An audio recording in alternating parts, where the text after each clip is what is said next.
chiến lược tổng thể cơ bản khi chơi pickleball. Điều này giúp mọi người hiểu những gì đang diễn ra trong một trận đấu. Video này giới thiệu chiến lược tổng thể cơ bản của pickleball để khán giả và người mới chơi có thể hiểu được những người chơi pickleball giỏi đang làm gì và tại sao họ làm như vậy. Sau khi xem video này, bạn có thể hiểu được những logic đằng sau việc lựa chọn các cú đánh và lý do tại sao người chơi lại làm như vậy trong từng giai đoạn của một điểm số pickleball. Người mới xem một trận đấu pickleball có thể sẽ bị ấn tượng bởi những cú đập bóng và vị trí đặt bóng hiểm hóc. Họ có lẽ tin rằng môn thể thao này chủ yếu là việc thực hiện các cú đánh mạnh mẽ. Như vậy thì họ có thể bỏ lỡ tất cả những logic ẩn chứa sau lối chơi và các cú đánh ít kịch tính hơn.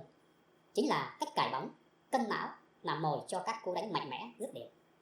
Trong video này, tôi sẽ phân tích cách ghi điểm điển hình, diễn giải những gì đang diễn ra trong các tình huống pickleball và lý do tại sao.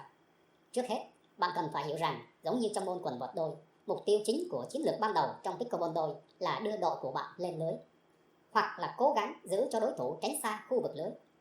Đội kiểm soát được lưới sẽ kiểm soát được trận đấu. Khi bạn xem những video này, bạn sẽ thấy rõ ràng rằng đội ở trên lưới có lợi thế rất lớn so với đối thủ ở xa lưới. Đội ở xa lưới thường ở thế phòng thủ, họ phải nhanh chóng di chuyển lên lưới, nếu không họ sẽ thua điểm. Thống kê cho thấy, khi bạn đối mặt với một đội ở trên lưới, nếu bạn không thể đưa đội của mình lên lưới, thì bạn có 70% khả năng thua điểm. Đội ở lưới có lợi thế chiến thuật rất lớn so với đội ở xa lưới. Họ có nhiều lựa chọn góc đánh hơn cả về chiều ngang và chiều dọc. Họ có thể đánh những cú rinking ngắn hoặc đánh sâu. Họ có thể đánh những cú ngắn sang hai bên hoặc đánh những cú sâu hơn ở các góc phía sau.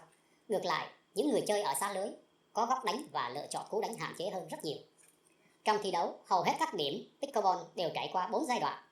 Ở giai đoạn 1 là giai đoạn của các cú giao bóng và cú trả giao bóng, và việc đội trả giao bóng chiếm lĩnh vị trí không gian lưới.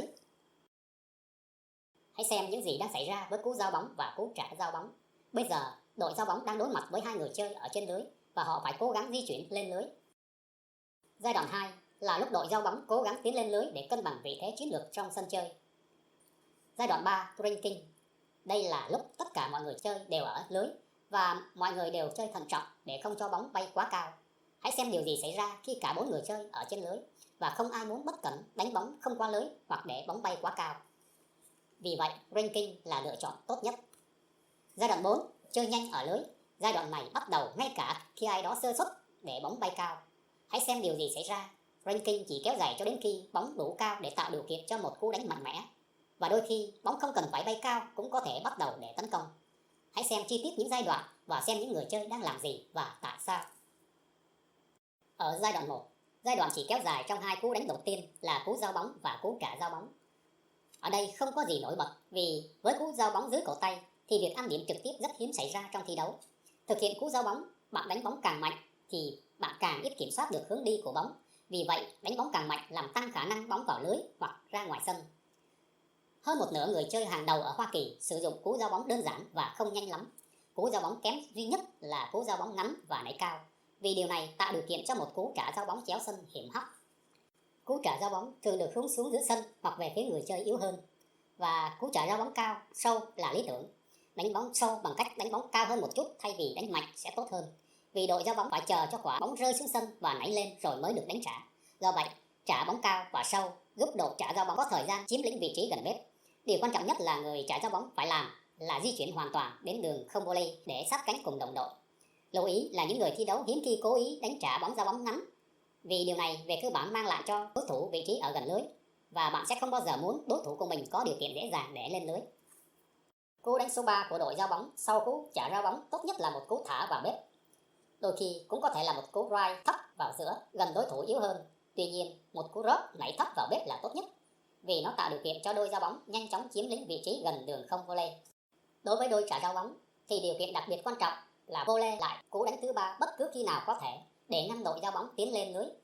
Nếu đội trả giao bóng bỏ lỡ cơ hội volley và đợi bóng nảy thì cơ hội kìm hãm đội giao bóng lên lưới có thể sẽ mất đi, cùng với việc mất đi lợi thế chiến thuật. Giai đoạn 2, đội giao bóng di chuyển lên lưới khi mà đội trả giao bóng hiện đang ở lưới, nơi họ có lợi thế chiến thuật rất lớn. Chúng ta bắt đầu giai đoạn 2 khi đội giao bóng cố gắng tiến lên lưới. Vậy chiến lược tốt nhất để đánh cú đánh thứ 3 là gì? Lúc đầu bạn có thể nghĩ rằng chỉ cần đánh bóng và chạy lên phía trước là được. Tuy nhiên, bạn cần phải rất cẩn thận khi đánh bóng cho người chơi ở lưới và bạn nên tránh di chuyển khi người chơi ở lưới đánh bóng trở lại cho bạn. Vậy chiến lược tốt nhất của đội giao bóng khi họ đang đánh cú bắn thứ ba là gì? Cú đánh thần kỳ là một cú đánh thả chậm vào khu vực bếp. Đây là cú đánh quan trọng nhất của trò chơi pickleball. Thường thì đây là cú đánh tạo ra sự cân bằng trong chiến thuật hoặc là để mất điểm. Giai đoạn 2 có thể kết thúc với một cú đánh thả này. Lưu ý, hành trình đến lưới của đội giao bóng có thể trở thành cơn ác mộng nếu cú đánh thứ ba đi cao hoặc sâu vào tay đối thủ đang đợi sẵn trên lưới. Hãy xem điều gì xảy ra nếu cú đánh thứ ba đi quá sâu và người chơi ở lưới sẽ đánh bóng trở lại về phía chân của các thành viên đội giao bóng nhằm ngăn chặn không cho họ lên lưới. Sự kiên trì để di chuyển lên lưới là quan trọng.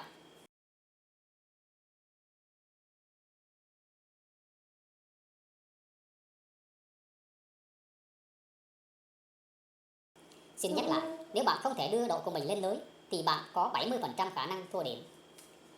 Hầu hết những đối thủ hàng đầu sẽ chọn chơi cú đánh thứ ba là cú đánh thả nhẹ nhàng vào khu vực bếp so với việc đánh quả bóng nhanh và tiếp theo là quả thả, miễn là nó rơi vào khu vực bếp gần như bảo đảm rằng đội giao bóng sẽ tiến lên lưới. Lựa chọn tiếp theo cho cú đánh thứ ba có thể hiệu quả chống lại một số đối thủ nhất định là đánh một quả bóng tấp và nhanh vào giữa sân hoặc về phía điểm yếu của đối phương. Nếu bóng nảy lên ở độ cao lưới hoặc cao hơn thì ai đó sẽ đập nó hoặc đánh thẳng nó vào bạn. Những cú đánh cẩn thận này là thứ tạo ra trò chơi ranking với cả hai đội ở gần lưới. Ở đây, chiến lược thông minh là giữ bóng thấp và bên trong khu vực bếp. Ranking tiếp tục cho đến khi ai đó đánh bóng hỏng hoặc ai đó đánh bóng đủ cao để mời gọi một cú đập hoặc một cú đánh vào thân. Ở khoảng cách gần này, một cú đập gần như là không thể chống đỡ.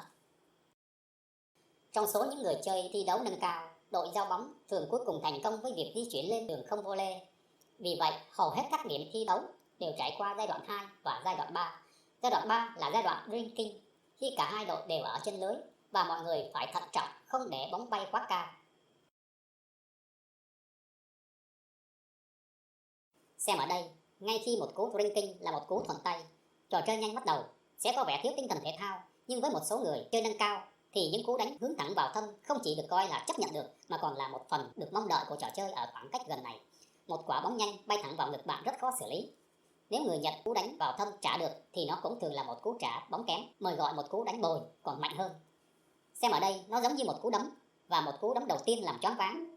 Sau đó là cú đánh thứ hai, là cú kết liễu. Nói chung, một khi trò chơi nhanh bắt đầu và nó sẽ tiếp tục cho đến khi kết thúc điểm. Người chơi tham gia vào giai đoạn vô lây nhanh phải quyết định nhanh chóng việc có nên đánh bóng hay né tránh để tránh đánh bóng đang bay ra ngoài sân.